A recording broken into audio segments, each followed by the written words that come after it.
जरा इमेजिन करो, कोई फुल कंसंट्रेशन के साथ पढ़ रहा है, एकदम जोन में है, पूरी दुनिया से डिस्कनेक्टेड, बिल्कुल पिन ड्रॉप साइलेंस और फोकस एकदम पीक पर। और तभी एक दोस्त का फोन बजता है और ये कोई हेलो हाय वाली कॉल नहीं है। आवाज आती है, ब्रो बहुत अर्जेंट है। इस कॉल में एक ऐसी अर्जेंसी है जिसे इग्नोर करना इम्पॉसिबल है। और बस उसी सेकंड पढ़ाई साइड में, किताब बंद, सारा फोकस उस कॉल पर। पता है एग्जैक्टली यही, बिल्कुल यही होता है एक कंप्यूटर के अंदर जब सीपीयू को एक इंटरप्ट मिलता है। तो ये इंटरप्ट आखिर है क्या? मतलब सीन क्या है इसका? क्यों जरूरी है ये अचानक से आने वाली डिस्टर्बेंस? चलो इस पूरे कॉन्सेप्ट को आसान भाषा में तोड़ते हैं। देखो, बेसिकली इंटरप्ट ना एक हाई प्रायोरिटी सिग्नल है। समझ लो एक अलर्ट जो सीपीयू को बोलता है, हे रुक जा, जो तू अभी कर रहा है उससे भी ज्यादा इंपॉर्टेंट कुछ आ गया है, पहले इसे देख। और अगर एकदम देसी एग्जाम्पल चाहिए ना, तो ये बिल्कुल वैसा है जैसे एक इंटेंस गेमिंग मैच चल रहा है और अचानक से मम्मी की कॉल आ जाए। गेम तो पॉज करना ही पड़ेगा ना, कोई ऑप्शन ही नहीं है। ओके, ठीक है, एनालॉजी तो समझ आ गई, लेकिन पॉइंट ये है कि इस सिस्टम की जरूरत ही क्यों पड़ी? सीपीयू शांति से एक एक करके अपना काम क्यों नहीं कर सकता, राइट? देखो, सीन ये है कि अगर इंटरप्ट्स नहीं होते ना, तो सीपीयू बेचारे को हर डिवाइस के पास जाकर बार बार पूछना पड़ता, भाई कुछ काम है, कीबोर्ड से कुछ टाइप हुआ, माउस हिला क्या? इस चीज को पोलिंग कहते हैं और ये टाइम और एनर्जी की जबरदस्त बर्बादी है। सीरियसली जरा इमेजिन करो, सीपीयू एक परेशान मैनेजर की तरह हर मिलीसेकंड सबसे पूछ रहा है, कुछ काम है, कोई अपडेट, हेलो। सोचो कितना इनएफिशिएंट और अनोइंग सिस्टम होता। तो इस प्रॉब्लम का एक ब्रिलियंट सॉल्यूशन है, इंटरप्ट्स। अब सीपीयू को पूछने की कोई जरूरत नहीं है।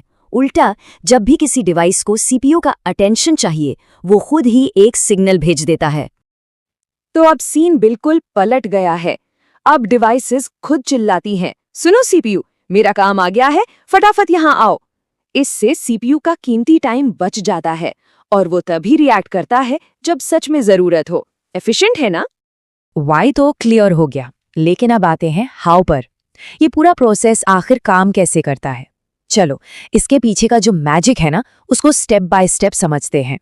ये पूरा प्रोसेस एक परफेक्टली कोरियोग्राफ डांस जैसा है। समझो, स्टेप 1, सीपीयू अपना नॉर्मल काम कर रहा है, चिल। स्टेप 2, तभी एक इंटरप्ट सिग्नल आता है। फिर आता है स्टेप 3 और ये सबसे जरूरी है, सीपीयू अपने करंट काम की सारी डिटेल सेव कर लेता है कि भाई मैं कहाँ था, क्या कर रहा था। इसको कॉन्टेक्स्ट कहते हैं। स्टेप 4, फिर वो उस इंटरप्ट के लिए एक स्पेशल मिनी प्रोग्राम चलाता है जिसका नाम है इंटरप्ट सर्विस रूटीन या आईएसआर। और फाइनली स्टेप 5, जैसे ही वो आईएसआर खत्म होता है, सीपीयू उस सेव की हुई इंफॉर्मेशन से अपना पुराना काम ऐसे शुरू कर देता है जैसे कुछ हुआ ही ना हो। बेसिकली ये सीपीयू का ultimate be right back moment है। BRB। वो बस कुछ माइक्रोसेकेंड्स के लिए जाता है, इंपॉर्टेंट काम निपटाता है और वापस।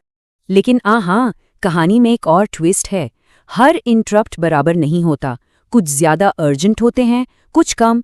तो चलिए इनके अलग अलग फ्लेवर्स और प्रायोरिटीज को समझते हैं। मोटे तौर पर इंटरप्ट्स दो तरह के होते हैं। एक होते हैं हार्डवेयर इंटरप्ट्स, ये फिजिकल डिवाइसेस से आते हैं, जैसे कीबोर्ड से की प्रेस करना या माउस क्लिक करना। और दूसरे हैं सॉफ्टवेयर इंटरप्ट्स, जो किसी प्रोग्राम के अंदर से ही ट्रिगर होते हैं। मान लो कोई एरर आ गया या ऑपरेटिंग सिस्टम से कोई सर्विस मांगनी है। इसको ऐसे समझो, हार्डवेयर इंटरप्ट मतलब बाहर से किसी ने फोन किया है, एक एक्सटर्नल इवेंट। और सॉफ्टवेयर इंटरप्ट वो आपके खुद के दिमाग में आने वाले थॉट जैसा है, जैसे अचानक से याद आना, खुश शिट मैंने दरवाजा लॉक किया था या नहीं। ये एक इंटरनल ट्रिगर है, समझ गए ना? और जब एक ही टाइम पर ढेर सारे इंटरप्ट्स आ जाते हैं ना, तब सीपीयू प्रायोरिटी के हिसाब से डिसाइड करता है। फॉर एग्जाम्पल, पावर फेलियर का इंटरप्ट जिससे डेटा लॉस से बच सकते हैं, वो माउस हिलाने के इंटरप्ट से 1000 गुना ज्यादा इंपॉर्टेंट है। ऑब्वियसली उसे पहले हैंडल किया जाएगा। तो एक तरह से सीपीयू इस पूरे केओस का जज है। वही डिसाइड करता है कि कौन सा केस ज्यादा जरूरी है और किसकी सुनवाई पहले होगी। ओके, काफी टेक्निकल डिटेल्स हो गई, but end of the day ये सब मैटर क्यों करता है? हमारे रोज के एक्सपीरियंस पर इसका क्या असर पड़ता है? Let's talk about the big picture. जवाब बड़ा सिंपल है, इंटरप्ट सी सिस्टम के असली MVP हैं। यानी मोस्ट वैल्यूएबल प्लेयर। इनकी वजह से ही जरूरी काम इंस्टेंटली हो जाते हैं, सीपीयू का टाइम वेस्ट नहीं होता और सबसे इंपॉर्टेंट, हमें अपना पूरा सिस्टम फास्ट और सुपर रिस्पॉन्सिव फील होता है। तो अगली बार जब टाइप करते ही स्क्रीन पर टेक्स्ट आ जाए या क्लिक करते ही मेन्यू खुल जाए, तो याद रखना, ये कोई डिस्टर्बेंस नहीं थी, ये एक ब्यूटिफुली डिजाइंड इंटरप्ट सिस्टम था इन एक्शन। यही वो चीज़ है जो हमारे डिवाइसेस को जिंदा महसूस कराती है। It feels alive. और ये हमें एक इंटरेस्टिंग सवाल पर छोड़ जाता है। हमारे डिवाइसेस के अंदर ऐसी और कौन सी हिडन प्रोसेसेस चल रही हैं जो हमारे टेक एक्सपीरियंस को इतना सीमलेस और मैजिकल बना देती हैं? इस पर सोचना ज़रूर।